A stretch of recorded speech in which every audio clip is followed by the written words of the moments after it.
भीमा नदीकाठच्या महाराष्ट्रातील शेतकऱ्यांना केवळ 2 तास वीज पुरवठा होत असल्याने शेती, पाणी पुरवठा योजना आणि जनावरांच्या पिण्याच्या पाण्याचा गंभीर प्रश्न निर्माण झाला आहे। त्यामुळे या भागातील शेतकऱ्यांना किमान 8 तास नियमित वीज पुरवठा करण्यात यावा अशी मागणी आमदार सुभाष देशमुख यांनी राज्य विधिमंडळाच्या अधिवेशनात केली आहे। अधिवेशनात बोलताना आमदार देशमुख यांनी भीमा नदीकाठच्या शेतकऱ्यांच्या अडचणींपुढे सरकारचे लक्ष वेधले। भीमा नदीवर अनेक बंधारे असून उजनी धरणाचाही परिसर याच नदीकाठी आहे। पाण्याची उपलब्धता असतानाही अपुऱ्या वीज पुरवठ्यामुळे शेतकऱ्यांना सिंचनासाठी आवश्यक पाणी उचलता येत नसल्याचे त्यांनी सांगितले। आमदार देशमुख यांनी यावेळी महाराष्ट्र आणि कर्नाटकमधील वीज पुरवठ्याची तुलना केली। कर्नाटक राज्यातील भीमा नदी परिसरातील शेतकऱ्यांना 8 ते 10 तास नियमित पाणी पुरवठा केला जातो, मात्र महाराष्ट्रातील शेतकऱ्यांना त्याच नदीकाठच्या भागात अत्यल्प वीज मिळत असल्याने त्यांच्यावर अन्याय होत असल्याची भावना त्यांनी व्यक्त केली आहे।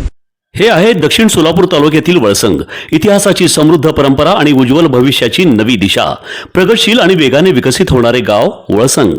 कुरनूर धरणाच्या सानिध्यात निसर्गरम्य वातावरणात वसलेले वळसंग सोलापूर पासून फक्त 12 ते 15 मिनिटे, अक्कलकोट पासून फक्त 12 ते 15 मिनिटे आणि रेनगर पासून केवळ 7 ते 8 मिनिटे अंतरावर सोलापूर अक्कलकोट महामार्गावरील उड्डाण पूल आणि वेगवान महामार्गाच्या थेट संपर्कात असलेले वळसंग। महामार्गावरून थेट वळसंगला सोलापूर अक्कलकोट गुलबर्गा महामार्ग, मोहोळ मंद्रुप वळसंग रिंग रूट, मुंबई पुणे हैदराबाद महामार्ग आणि सुरत चेन्नई ग्रीनफील्ड एक्सप्रेस अशा एकापेक्षा जास्त महामार्गाने वेढलेले गाव म्हणजे आपलं वळसंग। वळसंग हे आता महाराष्ट्राच्या नकाशावर नव्या विकासाचे केंद्र बनले आहे। वळसंगमध्ये आहेत प्रसिद्ध मंदिरे, सोलार हब, टोलनाका, जवळच आहे कुरनूर धरणाचे ताजे पाणी आणि निसर्ग सौंदर्य आणि विविध ठिकाणी आकर्षक हॉटेल्स व ढाबे सुद्धा।